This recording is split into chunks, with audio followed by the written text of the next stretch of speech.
వి gold trusted gold buyers తాకట్టులో ఉన్న బంగారాన్ని విడిపించి ఈ రోజు ఉన్న మార్కెట్ ధరకే కొనబడును. మరిన్ని వివరాలకు సంప్రదించండి 77107720.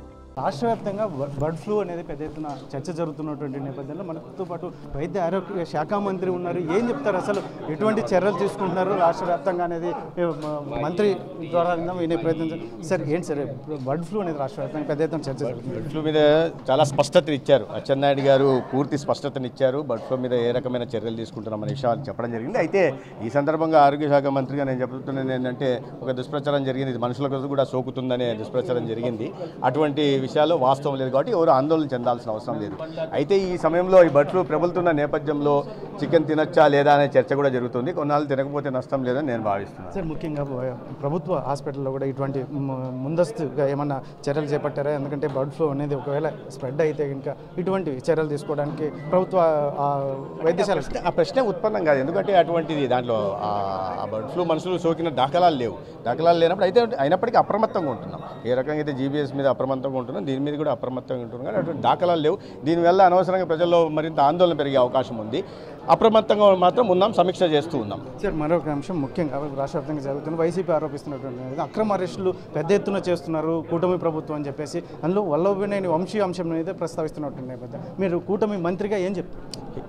ఇప్పుడు దయ్యాలు వేదాలు వల్లించినట్టుగా ఉంది. గత 5 సంవత్సరాలు ఎటువంటి అరచక పాలన సాగిందో మనం అంతా చూసాం. ఎన్ని అరెస్టులు చేశారో మనం అందరం చూసాం. ఏకంగా మాజీ ముఖ్యమంత్రి చంద్రబాబు నాయుడు గారిని కూడా అరెస్ట్ చేశారు. చిన్న చిన్న కారణాలతో అరెస్ట్ చేశారు. పవన్ కళ్యాణ్ గారిని రాష్ట్ర బహిష్కరణ విధించారు. వీరు వాళ్ళ మాట్లాడితే ఎట్లా? చేసిన నేరాలు పెద్దవి, దోచుకున్నారు, దాడులు చేశారు, అకృత్యాలకు పాల్పడ్డారు, అరాచకులు పాల్పడ్డారు. అటువంటి వాళ్ళని చట్టపరంగా శిక్షించడంలో తప్పు లేదు. అరెస్ట్ చేయకూడదంటే ఎలాగా? నువ్వు పట్టపగలు బహిరంగంగా దాడులు చేసి, కార్యాలయాల మీద దాడులు చేసి, కార్యకర్తలను కొట్టి, లోపల ఆస్తికి విధ్వంసానికి పాల్పడిన వ్యక్తుల్ని అరెస్ట్ చేయకుండా ఏం చేయాలా? సన్మానం చేయాలా? ఖచ్చితంగా అరెస్ట్ చేస్తారు. ఎన్ని అరెస్టులు జరిగాయి ఇప్పటిదాకా? మీరు చేసిన రాజకీయాలకి ఇవాళ మొత్తం వైఎస్ఆర్సీపీ పార్టీ కేంద్ర నాయకత్వం అంతా, వాళ్ళ పార్టీ నాయకత్వం అంతా లోపల ఉండాల్సింది జగన్మోహన్ రెడ్డి గారితో సహా. కానీ ఆ రకంగా మేము వెండటా పాలిటిక్స్ వెళ్ళట్లేదు కాబట్టి వాళ్ళు సంతోషించాల్సిన అవసరం ఉంది. అంటే రెడ్ బుక్ పాలన అమలు అవుతుంది రాష్ట్ర వ్యాప్తంగా అని చెప్పేసి వాళ్ళు ప్రధానంగా ఆరోపిస్తారు. అభివృద్ధి అనేది పక్కన పెట్టి రెడ్ బుక్ పాలన అమలు చేస్తున్నారు. వాళ్ళకి కనిపిది అభివృద్ధి. ఎందుకు కనిపిస్తుంది వాళ్ళకి అభివృద్ధి? వాళ్ళు ఎందుకంటే వాళ్ళ దృక్కోణం అలాగే ఉంటుంది. వాళ్ళు వాటినే చూస్తారు. అభివృద్ధి గురించి, సంక్షేమం గురించి వాళ్ళకి తెలియదు. ఇవాళ 65 లక్షల మందికి 1వ తేదీకి పెన్షన్ అందుతున్న విషయం వాళ్ళకి తెలియదు. దీపం కింద మహిళలకి సిలిండర్లు అందుతున్న విషయం వాళ్ళకి తెలియదు. ఇవాళ గుంతలు పడిన రోడ్లన్నీ పూడుస్తున్న విషయం వారికి తెలియదు. గ్రామాల్లో సిమెంట్ల రోడ్లు నిర్మిస్తున్న విషయం వారికి తెలియదు. గ్రామాల్లో ఉపాధి పనులు జరుగుతున్న విషయం వారికి తెలియదు. ఆర్థిక సంఘం నిధులు గ్రామాలకు వెళ్తున్న విషయం వారికి తెలియదు. పెద్ద ఎత్తున ఇవాళ మౌలిక సదుపాయాల కల్పన జరుగుతున్న విషయం తెలియదు. పోలవరం 12,500 కోట్లతో పనులు జరుగుతున్న విషయం వారికి తెలియదు. అమరావతి 15,000 కోట్లతో పనులు జరుగుతున్న విషయం వారికి తెలియదు. ఇవాళ రైల్వే జోన్ పనులు జరుగుతున్న విషయం వారికి తెలియదు. కానీ ఇవన్నీ వారికి కనిపించవు. వీళ్ళకి కనిపించేవి ఇవే. రెడ్ బుక్లో ఏముంది? మరీ తీవ్ర ఆర్థిక నేరాలకు పాల్పడిన వారికి నాకు తెలిసిన సమాచారం మేరకు వారిని చట్టపరంగా చట్టానికి లోబడి శిక్షిస్తామని చెప్పి మరి జరిగి తీరుతుంది. నా మీద కూడా ఇప్పుడు ఎవరి మీద ఇవాళ ఎంతమంది మీద దాడి జరుగుతున్నాయి? నా మీద దాడి చేయడానికి కారణం ఏంటి? ఆ రోజు నేను అమరావతిలోనే రాజధాని ఉండాలని చెప్పి రైతులకు సంఘీభావం తెలిపి వస్తుంటే వాళ్ళ దాడి చేశారు అకారణంగా. కారణం లేదు, ఏమి లేదు. ఏమంటే సంఘీభావం తెలపకూడదంట, అమరావతి రాజధానిగా ఉండాలని చెప్పే హక్కు నాకు లేదట, అందుకని దాడి చేస్తారట.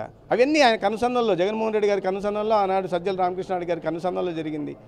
ఇవాళ వాళ్ళు మాట్లాడడం చూస్తుంటే నేను చెప్పినట్టుగా దయ్యాలు వేదాలు వల్లించినట్టుగా ఉంది. మాత్రం మంత్రి సత్యకుమార్ యాదవ్ చెప్తున్నటువంటి నేపథ్యంలో బర్డ్ ఫ్లూ అనేది మాత్రం ముందస్తుగా మనం, ఎందుకంటే అది స్ప్రెడ్ అయ్యే అవకాశం లేదు, ముందస్తు చర్యలు అయితే మాత్రం తీసుకుంటున్నాం. ఇటువంటి పరిస్థితులు రాష్ట్ర ప్రభుత్వం అయితే అప్రమత్తంగా ఉంది అని చెప్పేసి చెప్తున్నటువంటి మరొక అంశం రాష్ట్ర వ్యాప్తంగా వైసీపీ ఆరోపిస్తున్నటువంటి నేపథ్యంలో ముఖ్యంగా అక్రమ అరెస్టులు అనేది మాత్రం ఎక్కడ ఉండదు. ఎందుకంటే గతంలో వారు చేసినటువంటి పనుల మీదనే ఏదైతే ఉందో వారు తీసుకున్న నిర్ణయాల మీదనే బట్టి ఆధారపడే ఉంటుంది. ఇటువంటి పరిస్థితుల్లో అరెస్టులు జరుగుతాయి ఖచ్చితంగా. ఎందుకంటే గతంలో అభివృద్ధి అనేది పక్కన పెట్టడం అనేది జరగదు. కూటమి ప్రభుత్వం అభివృద్ధి ధ్యేయంగా ముందుకెళ్తున్నటువంటి నేపథ్యంలో అక్రమ అరెస్ట్ అనేది మాటకే తావు ఉండదు. ముఖ్యంగా ఎవరైతే తప్పు చేస్తే వారిని శిక్షించడానికి చట్టాలు ఖచ్చితంగా పని చేస్తాయని చెప్పేసి మంత్రి సత్యకుమార్ యాదవ్ చెప్తున్నటువంటి నేపథ్యం. కెమెరా పర్సన్ సుధాకర్తో చెల్లకనాయుడు, RTV అనంతపురం. మరిన్ని వీడియోస్ కోసం ఛానల్ ని సబ్స్క్రైబ్ చేయండి. లేటెస్ట్ అప్డేట్స్ కోసం వాట్సాప్ ఛానల్ ని ఫాలో అవ్వండి. ఆ లింక్ డిస్క్రిప్షన్ లో ఉంది.